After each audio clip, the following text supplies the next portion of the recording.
In our first story, Behind Mansion Walls. Lucy seemed to find some kind of escape in using the internet. An online search for love I'll get you, you bastard! finds the dark side of desire. You will nothing without me. This house, this lifestyle, this luxury, this money. You done that, bitch! And later, He was a truly gifted individual. He could talk to animals, they listened. celebrities called him the dog whisperer, but someone wanted him silenced. Showing up with a bulletproof vest, a 9mm handgun. Is that what you bring to a meeting? I'm Christopher Mason. Love and money sounds like the perfect combination for living the good life. But don't be fooled. Love and money can lead you to a deadly choice: to kiss or kill.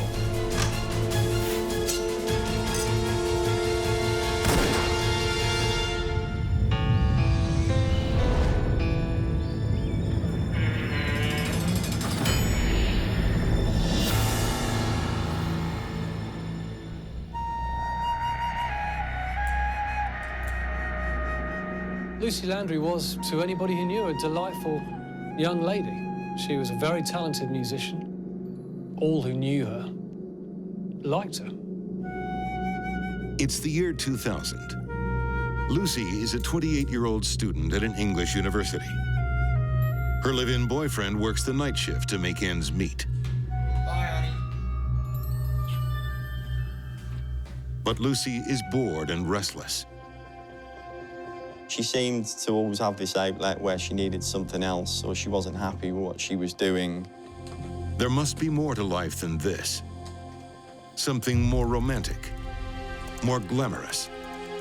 Although she came across as a bright, bubbly, intelligent girl, I think she was looking for something and she could never quite find it. Lucy seemed to find some kind of escape in using the internet. And late one night, Lucy hits the jackpot. An American man living in Louisiana is also looking for love online. This guy's a little older than Lucy. He's 53. She's 28. But he is loaded. A multimillionaire with money to burn. Harold Landry. They met on the internet through a dating site. Lucy Landry was in Coventry. Harold Landry was in America.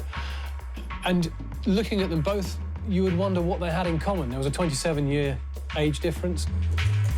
She came from quite a humble background. He was very, very rich. She was certainly swept off her feet when she met Harold Landry.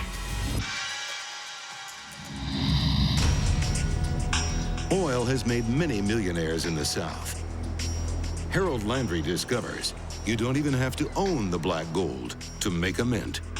He ran a company that made hydraulic equipment for oil rigs and oil companies. He was a self-made millionaire, started with very little but built up his company. So it was very successful. With Harold's wealth comes expensive tastes. He likes to collect antiques, rare stamps, and coins. He appreciates fine wines and owns a vacation home on a Mexican island. Hello, this is Harold Landry speaking. Harold seems like the perfect Southern gentleman, but he always gets what he wants. Well, that's just too bad. It's your job to make it happen. You call me when it's done.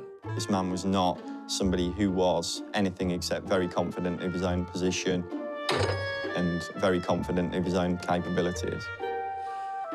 With millions in your back pocket, any dream can come true. Harold moves to England and quickly makes Lucy Mrs. Landry. Why, thank you, sir. He buys his new bride an English manor home on an exclusive country estate.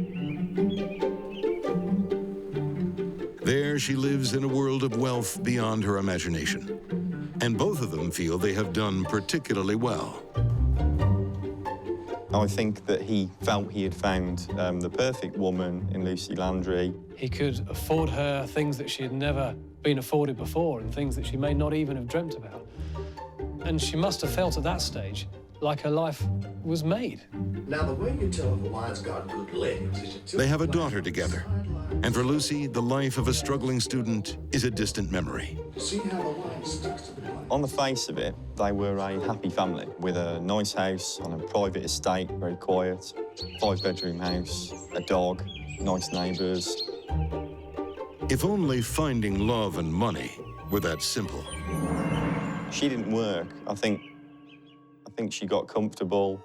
There was that element of boredom creeping in. And Harold got what he wanted, and Lucy maybe hadn't got everything that she wanted. There was something inside there, inside of her, which obviously was restless. Both big drinkers. The Landry's nights at home start swaying from Beaujolais to bitterness. He would belittle her just by letting her know constantly that he gave her all this. You won't get. You will nothing without me. This house, this lifestyle, this luxury, this money. Just because I don't want someone that's old and fat and drunk all the time.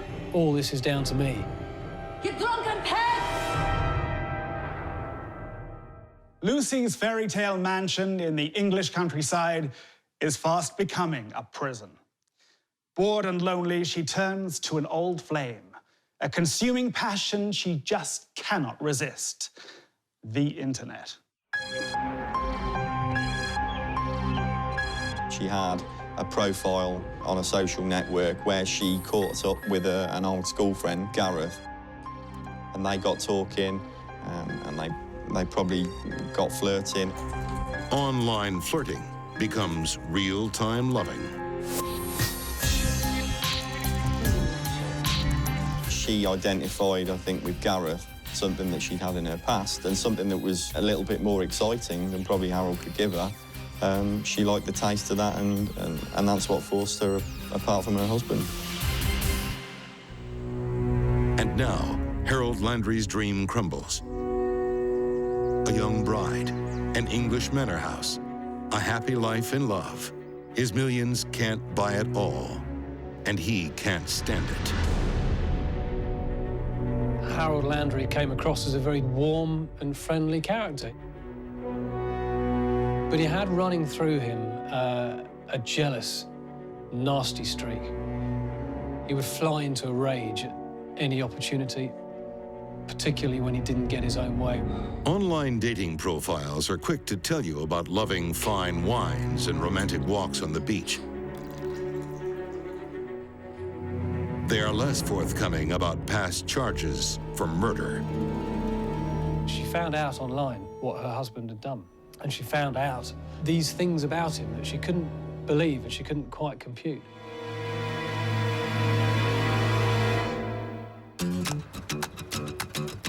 Louisiana, Landry country. He labeled himself a true Cajun. And here around New Orleans is where Harold made millions. And made trouble. He just always seemed like he thought he was better than everybody else. He never was cordial or nice. New Orleans attorney Gilbert "Gibby" Andre knew Harold Landry when he lived in St. Bernard Parish. Landry moved to the North Shore, started his own business. Well, he needed help with his family. Part of that helped including having a babysitter assist him in raising his kids. That's where Miss Price comes in. Miss Price is Landry's nanny. Well, Miss Price and he develop a relationship, and it turned into an affair. Mr. Price comes home early for work one day, as is always the case in cases of affairs.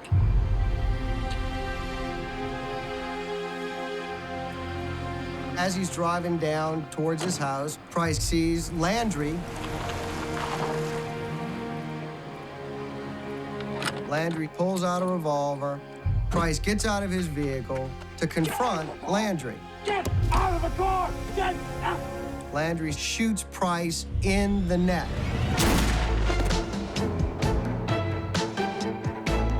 Luckily, Mr. Price survives, and so does Harold Landry.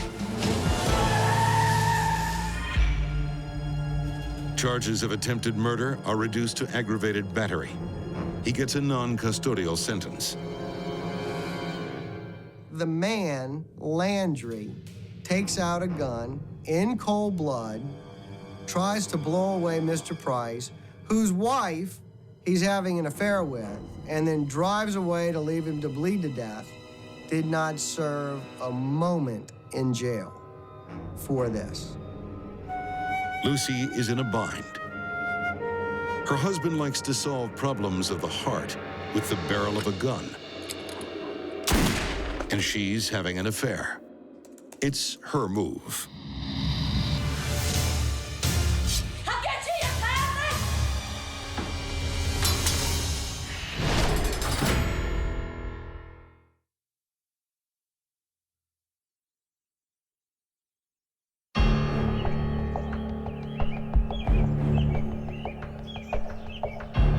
Behind her English mansion walls, Lucy Landry is making some terrible discoveries. One is that she no longer loves her wealthy American husband, Harold. It's his money that's bought the house. It's his money which puts food on the table. And boy, does he let her know about that all the time. And she may have just been lonely and looking for love. Lucy finds that love with an old school friend on the internet.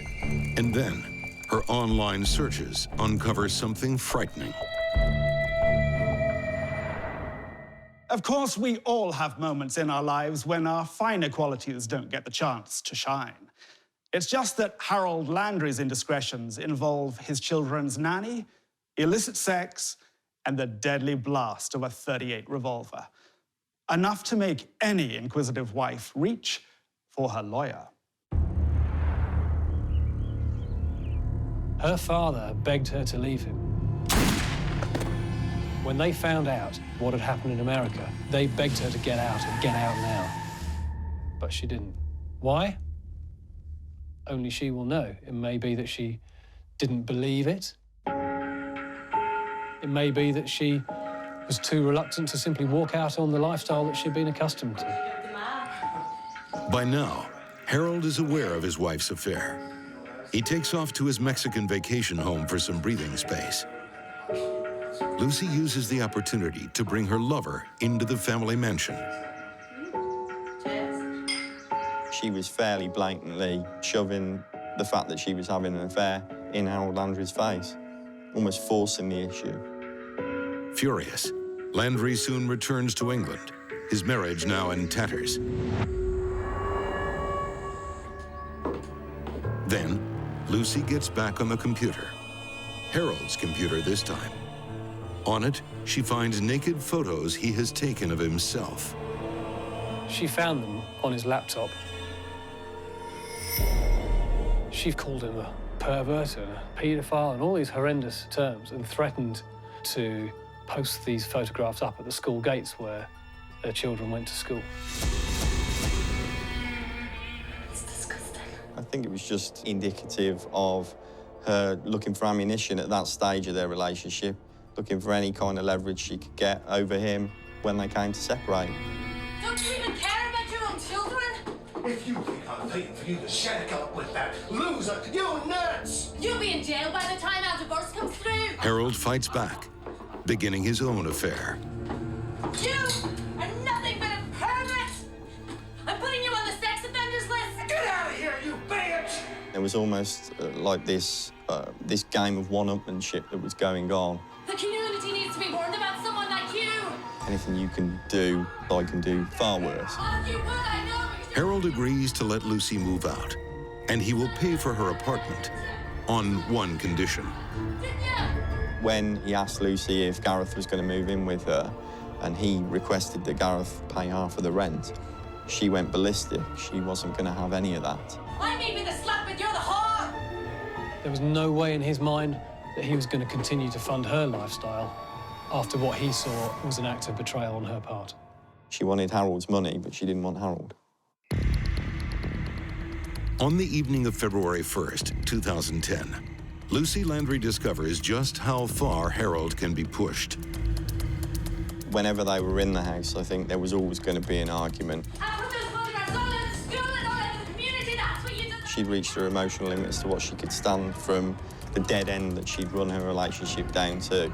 And H wasn't going to make it easy for her on a divorce. But you are not getting A fight begins that will nullify any need for divorce court. You can threaten me. Harold Landry says he comes under attack. I had a row. There was a push and a shove. She came at him with a knife. I'll get you, you bastard, I tell ya! And he picked up a rolling pin, he says, in self-defense and hit her straight over the top of the head. The evening ends with Lucy Landry dying on her front driveway, with that kitchen knife sticking out of her side. Harold is arrested that night and quickly admits the crime. Harold Landry was guilty of this crime, and he admitted as much. But he claimed that she had provoked him to such an extent that he lost control of himself, and he didn't know what he was doing. Harold claims the fight was all a blur, that he acted in self-defense. The English police find his story less than convincing. Let us not forget what happened immediately after. What did Harold Landry do? He did not fall to his knees. He did not scream. He did not call the police. He did nothing except walk away calmly. He went to his safe. He packed up a lot of his valuables and belongings, and he drove round to his lover's house. These were not the act of a man who had blacked out, who was not in control of his emotion. Prosecutors charge that Harold knew exactly what he was doing on that bloody February night. And forensic evidence tells the tale of Lucy Landry's desperate fight for her life. You're a coward! Lucy Landry had said something to Harold Landry that finally tipped him over the edge. I'll make sure you never see those kids again! He picked up a granite rolling pin and smacked her over the head with it.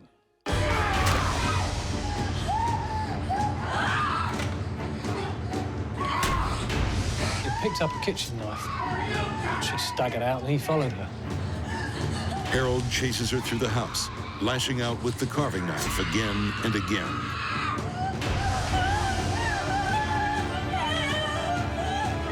And if that wasn't enough, he had then followed her out into the garden as she ran, begging for her life. And he had caught up with her and stabbed her 23 times.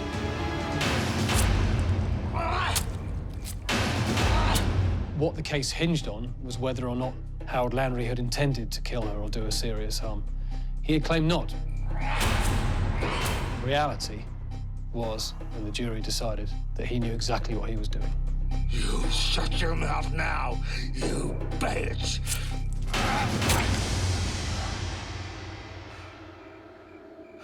And whilst all along, H said that he loved his wife. At no point during the case did he say he regretted what he did. While the jury doesn't hear about Harold's past conviction in Louisiana, they still find him guilty of murder. The judge sentences him to 16 years in prison. He will be 79 before he is eligible for parole. I think his wife just stopped loving him and he couldn't deal with that. And if he couldn't have her, I don't think anybody could. He couldn't bear the thought that a wife who he had given so much to was just going to walk out. He was always in control, and he didn't like that loss of control. It doesn't surprise me at all that Landry went someplace else and killed somebody. He thought he was invincible. He thought of himself as a rich prick. You can't touch me, I'm better than you.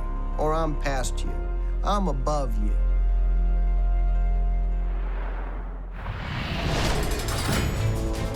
Still to come, behind mansion walls.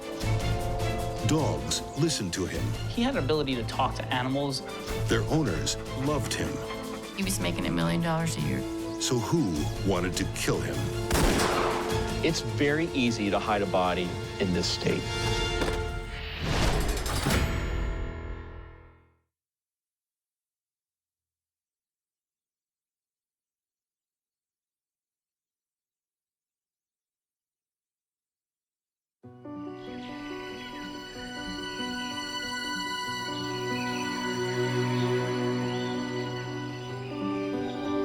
In the lonely corners of the Pacific Northwest,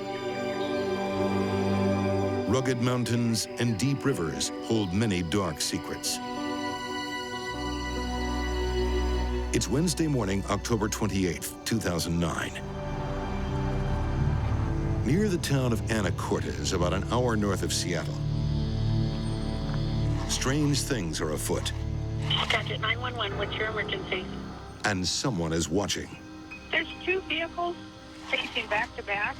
They saw a man transferring a large plastic bag from one car to another at a place where that wouldn't take place. And it looks like somebody's got plastic or something, I don't know, between them. Did you see any people? I just saw one guy. There's another thing hidden in those misty mountains. Money. Amazon, Boeing, Starbucks, Microsoft. They're all based in the Seattle area. It's one of the top 10 places in America where the super rich live. Super rich means you're worth 30 million plus. And one thing about the wealthy, they will pay for the very best, even for their pets. Ichiro Suzuki from the Seattle Mariners, the head of Starbucks, Howard Schultz, and rock stars from Pearl Jam and Nirvana. What do they have in common? They all had problem pooches they brought to renowned dog trainer Mark Stover. Across the Northwest, he's known as the Dog Whisperer. He had a great client list, and people really liked him. He was definitely a master of the dogs. And he saved a lot of dogs from being destroyed. Mark Stover's sister Victoria has proudly watched him grow from a troubled teen to the dog trainer to the stars. According to what I have heard, he was making $1 million a year as a dog trainer. Behind mansion walls, even the dogs are rolling in it. In 2007, New York real estate tycoon Leona Helmsley passed away, leaving millions to her Maltese lapdog, Trouble. Miami heiress Gail Posner left an $8 million mansion to her Chihuahua Conchita. A dog that wore a $15,000 Cartier diamond necklace and a $12,000 summer wardrobe.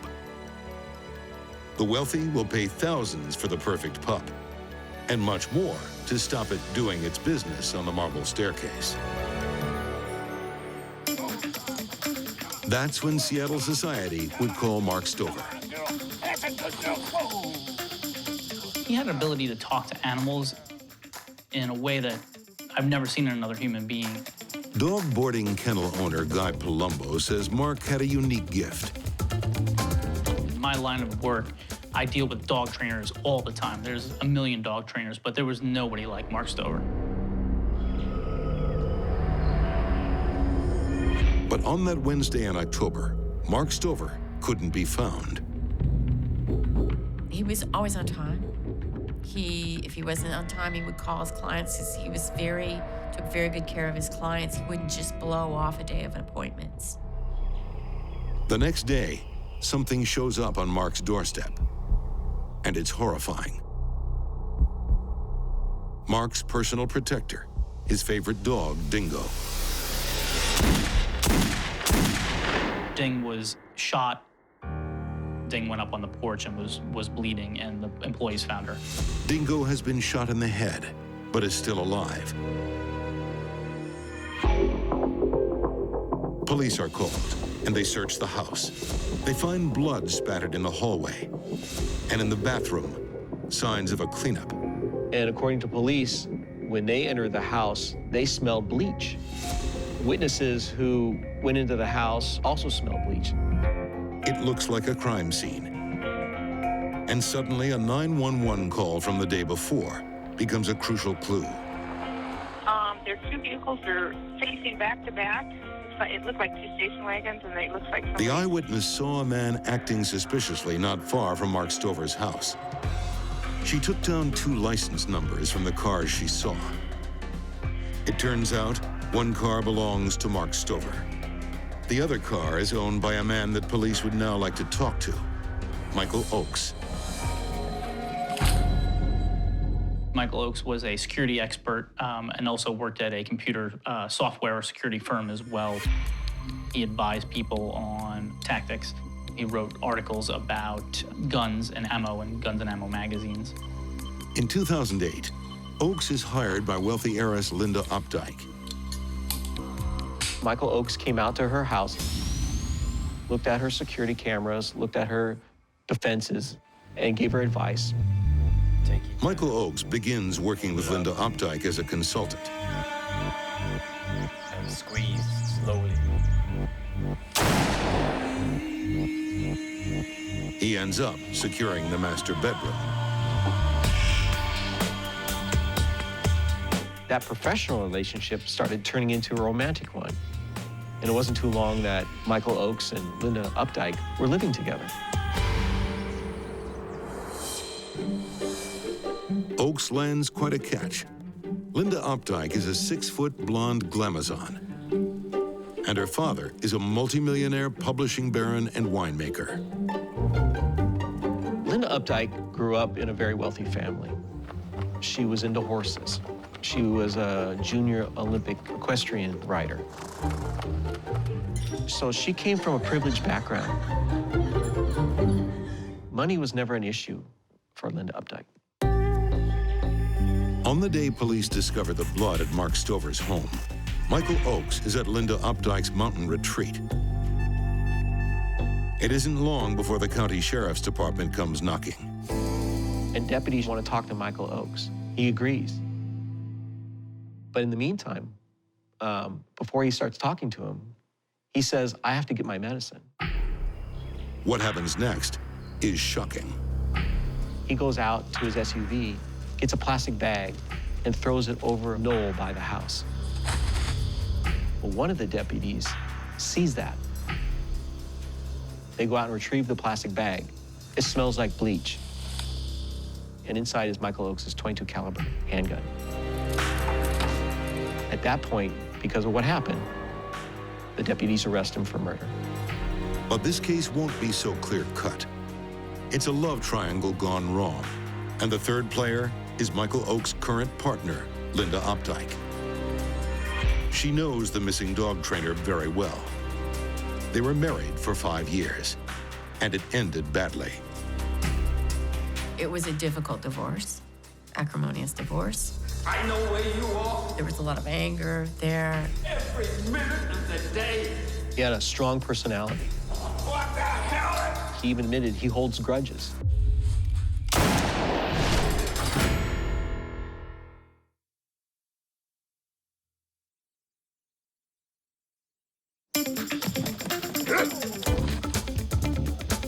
Mark Stover is famous around Seattle for his almost magical ability to talk to dogs. He was a truly gifted individual. He could talk to animals, they listened. On October 28th, 2009, he disappears.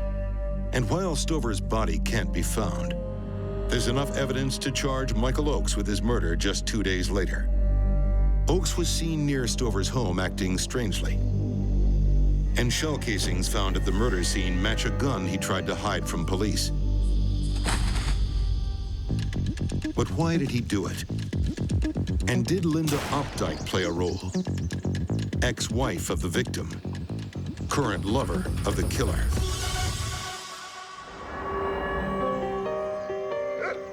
Linda and Mark first meet in the early 90s. Linda Updike hired Mark Stover to train her dog. And that relationship, which was professional, became emotional. And they started dating, and eventually were together for more than 14 years. Together, they create Mark's dream, a dog training business. It's housed on a private island owned by Updike's millionaire father. They finally marry in 2002. But within a few years, their love turns sour. Linda accuses Mark of being aggressive and controlling. He had a strong personality. He even admitted he holds grudges. In 2007, they divorce. Mark Stover's dream is crushed. He doesn't take it too well. It was a difficult divorce, acrimonious divorce. There was a lot of anger there. He had lost his footing. He was trying to understand who he was now without the love of his life, Linda. Then, Mark goes too far. He was a constant presence in her life, a harassing presence. I'm watching you, you bitch. Until one day, he was caught going through her garbage. Neighbors reported that. That was the evidence that the Okanagan County Sheriff needed to arrest him for stalking. Mark takes a plea bargain, giving up his collection of guns and agreeing not to contact Linda, which from April 2008 on is exactly what he does. After that conviction, Linda Updike says she never saw Mark Stover again. Mark Stover seems to get over his former wife, Linda, dating again and even becoming engaged. But has he really moved on? Linda's security consultant turned lover, Michael Oakes, claims Stover turned his attention on him. What Michael Oakes said was that Mark had been stalking him for months and showing up apparently at a couple of places. As he stands trial for murder, Michael Oakes explains how he came to be at Mark Stover's house on the morning of the shooting. He says the dog whisperer became obsessed with getting his wedding photos back from Linda Updike. I want my wedding photos back, man. According to Michael Oakes, one day, Mark Stover showed up. Your daughter looks nice in yellow. Huh? I see her wearing it all the time. Threatening that he would do something against Michael Oakes' children if he didn't get these wedding photos back. Well, I want my wedding photos back. Mark Stover was obsessed with these wedding photos that he had with Linda Updike. According to Michael Oakes' testimony, my brother had called him over for a meeting. First thing in the morning. He claims that he went over to Mark Stover's house to make one final plea that he didn't have the wedding photos. And that was what the meeting was all about. For that breakfast chat, Michael Oakes arms himself with a pistol and wears a bulletproof vest. He says he was terrified of Stover.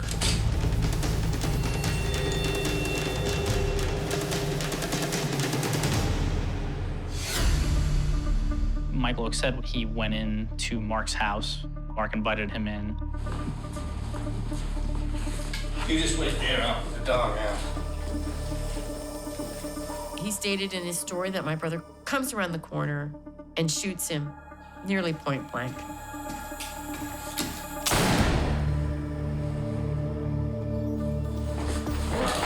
After that, Michael Oakes wrestles my brother to the ground and somehow shoots my brother with my brother's own gun. Oakes claims that Stover's dog Dingo tries to attack him as he leaves, so he shoots her.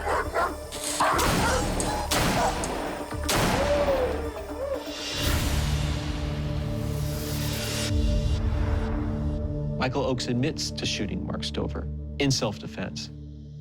But what to do with the body? He then takes the body out in a plastic bag, puts it in Mark Stover's own station wagon, drives a half mile where his SUV is, puts the body in his own SUV, and two women see that happen, that he had the body. Oakes says he drives around in a panic, thinking no one will believe his story. Then he dumps the body into the icy depths of the Swinomish Channel. It's very easy to hide a body in this state. In the land, in the rivers, in the ocean. We've had serial murderers here, and they still haven't found all the bodies. Michael Oakes tells the court that it was simply a meeting that went terribly wrong. A deadly surprise attack that he was fortunate to survive.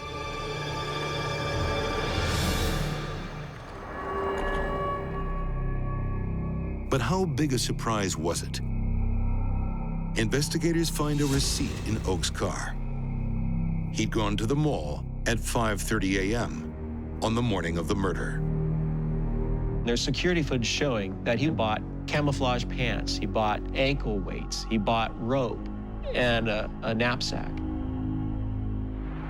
Camouflage clothes, weights, 100 feet of rope. Strange supplies for a social call. Perfect supplies for murder.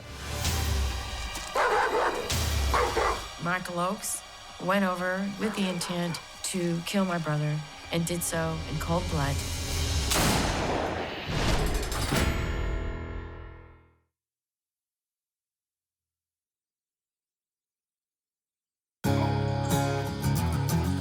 When rock stars and celebrities knocked on the door of the dog whisperer, they came for his unique ways with animals.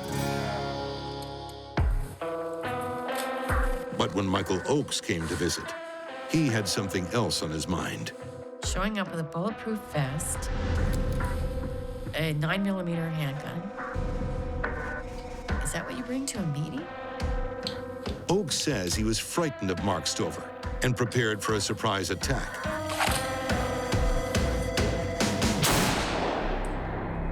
But in CCTV footage taken just before the fatal meeting, Oakes is seen buying some unusual provisions at 5:30 a.m. Before he went to Mark's house, he stopped off and got weights, anchor weights, also a large line that you could use to tie things up.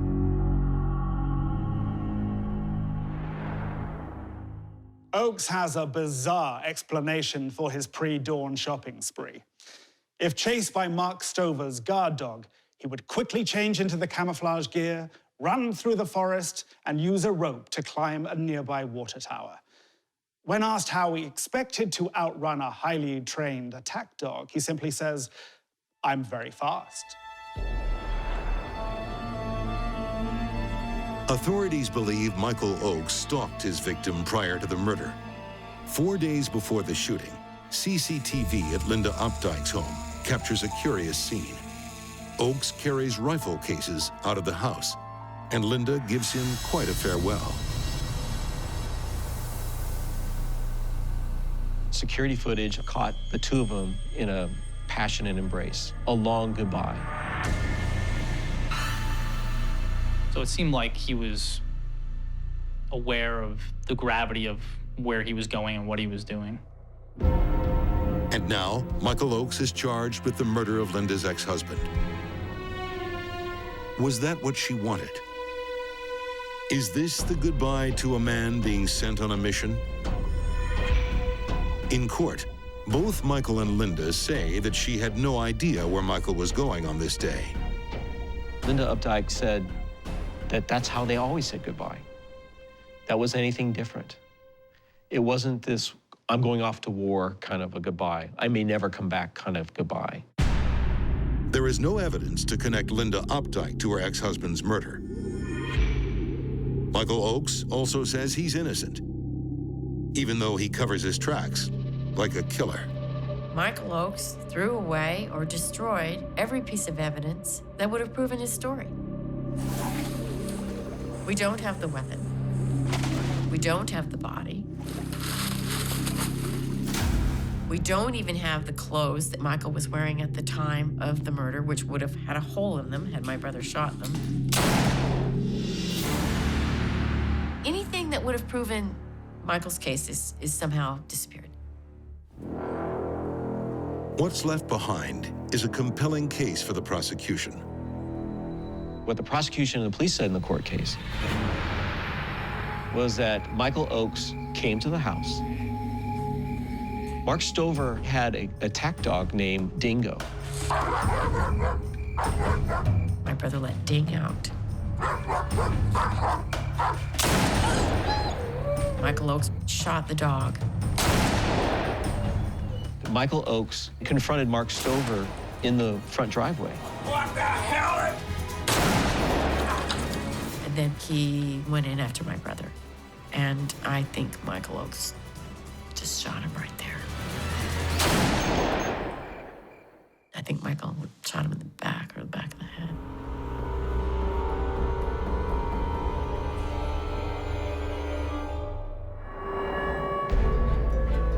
Michael Oakes' highly paid defense team had once represented Ted Bundy. Today, they can't stop an infectious feeling growing in the courtroom. The sequence of events, in terms of the camouflage, in terms of what he did when, didn't seem to make a lot of sense. In the end, the jury did not believe his story. The judge didn't believe his story. His story had a lot of holes in it. After 3.5 days of deliberation,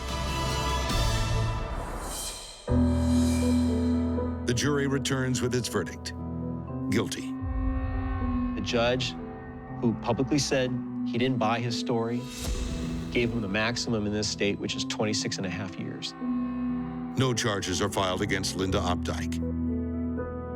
Linda Opdyke said Michael Oakes was never a hitman, and the Opdyke family has said that they have no connection or have nothing to do with him being a hitman. In sentencing, the judge searched for the reason Michael Oakes killed.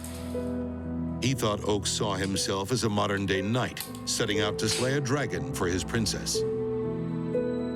Cute story, but it leaves many questions unanswered.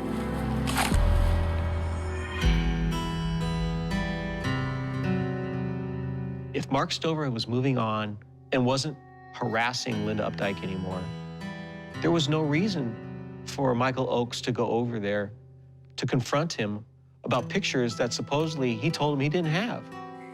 I don't think there's closure in this case because people don't understand why he did this, the real reason why he did this. I believe that Michael Oakes will tell his story. My understanding is that he was raised in faith. He took a man's life. That sort of a sin is going to weigh heavy on him. And I do believe that he will come forward.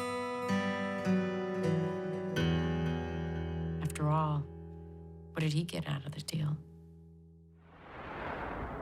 They say you can't buy love, but you can pay a heavy price for chasing it. Harold Landry tried to buy a second chance at happiness, but he could never trade in his darker self. And Michael Oakes masqueraded as the knight in shining armor. It cost an innocent man's life. In the end, their lives came down to a devilish decision.